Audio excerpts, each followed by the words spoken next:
Hello दोस्तों, स्वागत है आप सभी का एक बार फिर से MJPRU डेली न्यूज़ में। LLB, LLM और BLLB के एग्ज़ाम बहुत जल्द ही शुरू होने वाले हैं। तो हर बार इम्पॉर्टेंट क्वेश्चन, इम्पॉर्टेंट टॉपिक की एक सीरीज़ अवेलेबल कराई जाती है सभी स्टूडेंट को, जो एग्ज़ाम पॉइंट ऑफ व्यू से इम्पॉर्टेंट होती है, जहां से आप लोगों के सवाल भी एग्ज़ाम में पूछे जाते हैं। तो वैसी ही एक सीरीज़ इस बार फिर से हम आप लोगों के लिए लेकर आए हैं। और सबसे पहले जो कोर्स की बात होगी वो आपके LLB की बात होगी। उसके बाद BA LLB के स्टूडेंट्स के साथ भी हम बातचीत करेंगे। डेली वीडियो आएंगी जब तक आपके एग्ज़ामिनेशन ख़त्म नहीं हो जाते हैं। डेली हम इम्पॉर्टेंट टॉपिक, इम्पॉर्टेंट जो क्वेश्चन जो भी आप मानते हैं वो आपको अवेलेबल कराएंगे। LLB के बाद BA LLB की बात होगी। उसके बाद LLM के जो भी सिलेबस है, जो भी आपके इम्पॉर्टेंट टॉपिक हैं, वो सभी हम यहाँ अवेलेबल कराएंगे।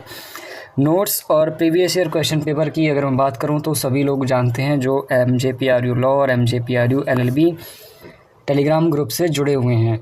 कई बार मैं आप लोगों को पहले भी इन्फॉर्म कर चुका हूं और फिर से कर रहा हूं कि नोट्स और सिलेबस और आपका प्रीवियस ईयर क्वेश्चन पेपर सारे वहां पर अवेलेबल हैं।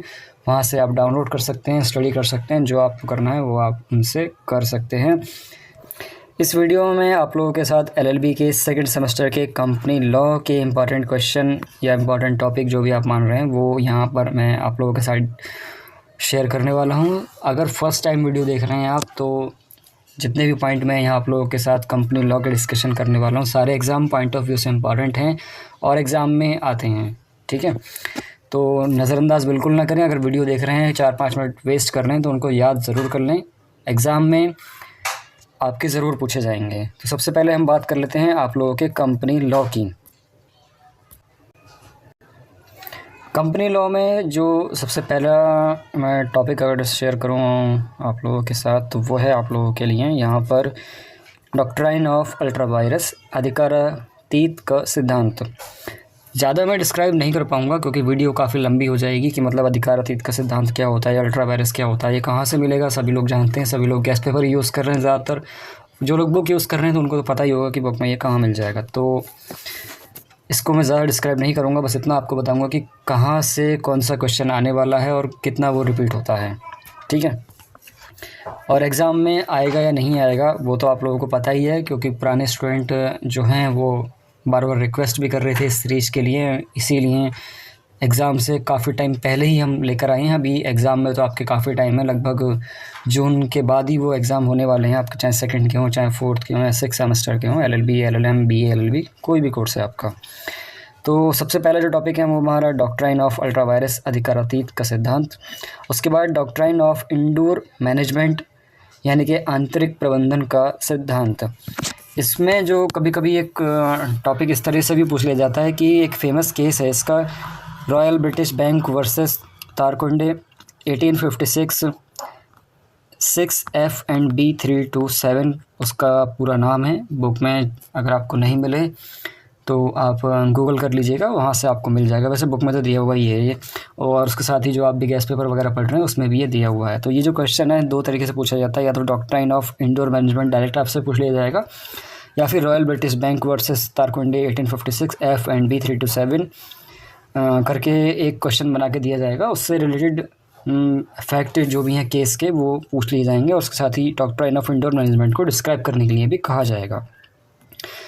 अगला जो टॉपिक है हमारा मेमोरेंडम ऑफ एसोसिएशन यानी संगम ज्ञापन, और आर्टिकल ऑफ एसोसिएशन यानी संगम अनुच्छेद। ये दोनों टॉपिक में कभी कभी अंतर करने के लिए भी आ जाता है कि इनका डिफरेंस बताओ दोनों में क्या है, या दोनों को एक साथ दे देंगे कि दोनों की डेफिनेशन दीजिए और इससे रिलेटेड जितने भी केस आप बता सकते हैं वो उसमें बताइए। निर्णित वादों की संख्या से, मतलब निर्णित वादों की सहायता से इसको वर्णित कीजिए, ऐसा करके भी एक क्वेश्चन आता है। ठीक है, उसके बाद आपका जो क्वेश्चन है वो है प्रमोटर ऑफ अ कंपनी, यानी कंपनी के प्रवर्तक। कंपनी के प्रवर्तक कौन होते हैं और उनके क्या राइट्स और उनकी क्या लाइबिलिटीज़ होती हैं, क्या ड्यूटीज़ होती हैं, क्या रिस्पॉन्सिबिलिटीज़ होती हैं, वो भी यहाँ पर पूछा जाता है। उसके बाद हम बात करें आपकी प्रोस्पेक्टस ऑफ अ कंपनी। एक कंपनी का प्रोस्पेक्टस क्या शेयर करता है, क्या डिस्क्राइब करता है, और उसके साथ ही जो कंपनी का प्रोस्पेक्टस होता है उसमें सिविल एंड क्रिमिनल लायबिलिटी क्या होती है डायरेक्टर्स की, वो भी पूछी जाती है। ठीक है, तो ये तो आपके हो गया फर्स्ट। उसके बाद हम बात करते हैं अगले पॉइंट की तरफ। यहाँ पर सिक्स्थ जो पॉइंट है वो मैंने खाली छोड़ दिया। एक्चुअली वो मुझे जो क्वेश्चन है वो इम्पॉर्टेंट लगा नहीं, लेकिन फिर भी मैं आप लोगों को बता देता हूँ कि वो क्वेश्चन क्या था। वो क्वेश्चन ये था कि अलॉटमेंट ऑफ शेयर। तो अलॉटमेंट ऑफ शेयर से रिलेटेड जो भी आपको क्वेश्चन मिल रहे हैं उसका एक दो क्वेश्चन मिल रहा है तो वो कर लेना, नहीं मिल रहा है तो भी कोई दिक्कत वाली बात नहीं है, मिल रहा है तो कर लेना उसको, ठीक है। एग्ज़ाम में हर बार पूछा जा रहा है, लेकिन मुझे लग रहा है कि जितने टॉपिक मैं ऊपर से बताने वाला हूँ सभी आएंगे, तो इसको अगर ना भी करो आप तब भी कोई प्रॉब्लम वाली बात नहीं है।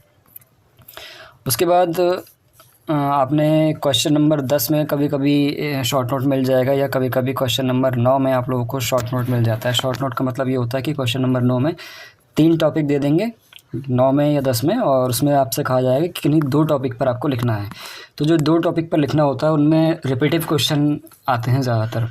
तो वो रिपीटिव क्वेश्चन में सबसे पहले जो यहाँ पर पॉइंट है वो हमारा है फ्लोटिंग चार्ज यानी चल भार।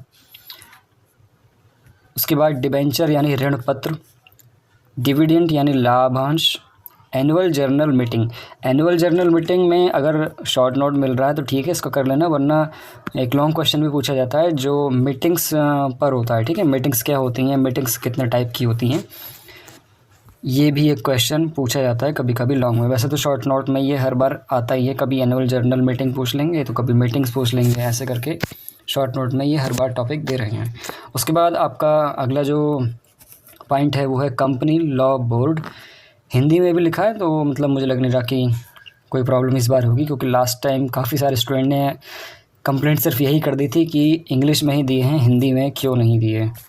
दोनों की प्रॉब्लम सॉल्व करने का थोड़ा ट्राई किया है। नेक्स्ट जो टॉपिक है हमारा वो है वाइंडिंग अप यानी परिसमापन। कंपनी का वाइंडिंग अप कैसे कर सकते हैं, यानी कि कंपनी का परिसमापन कैसे होता है।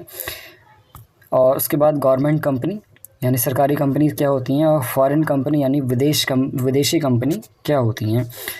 तो यहाँ पर ये जो टॉपिक हैं कंपनी लॉ में, हालांकि इस पेपर को टीचर्स जो हैं कभी कभी कहते हैं कि काफ़ी टफ़ पेपर है, लेकिन अगर प्रीवियस ईयर क्वेश्चन पेपर आपने इसके सॉल्व कर रखे हैं तो मुझे नहीं लग रहा कि इसमें जो आपके नंबर हैं वो 70 से नीचे आएंगे। पेपर भले ही टफ़ है, लेकिन अगर आप प्रीवियस ईयर क्वेश्चन पेपर देखेंगे तो उसमें काफ़ी सारे जो क्वेश्चन हैं वो रिपीट हो रहे हैं बार बार। अगर वो रिपीटिव क्वेश्चन को ही आप कर लोगे तो 10 में से आपको तो कम से कम 5 तो मिल ही जाएंगे, और हमें 5 ही तो करने होते हैं, ठीक है। तो ये था आपका LLB सेकंड सेमेस्टर का कंपनी लॉ। बाकी धीरे धीरे करके हम 4th 6th की भी वीडियो लेकर आएंगे LLB के। उसके बाद BA LLB की भी यहाँ पर वीडियो आएंगी, और LLM का भी इस बार हम कोशिश करेंगे कि LLM के स्टूडेंट्स के लिए भी इसी तरह की जो इम्पोर्टेंट क्वेश्चन की वीडियो हैं वो लाई जाएँ। तो चलिए फिर मिलते हैं नेक्स्ट किसी इन्फॉर्मेटिव वीडियो में।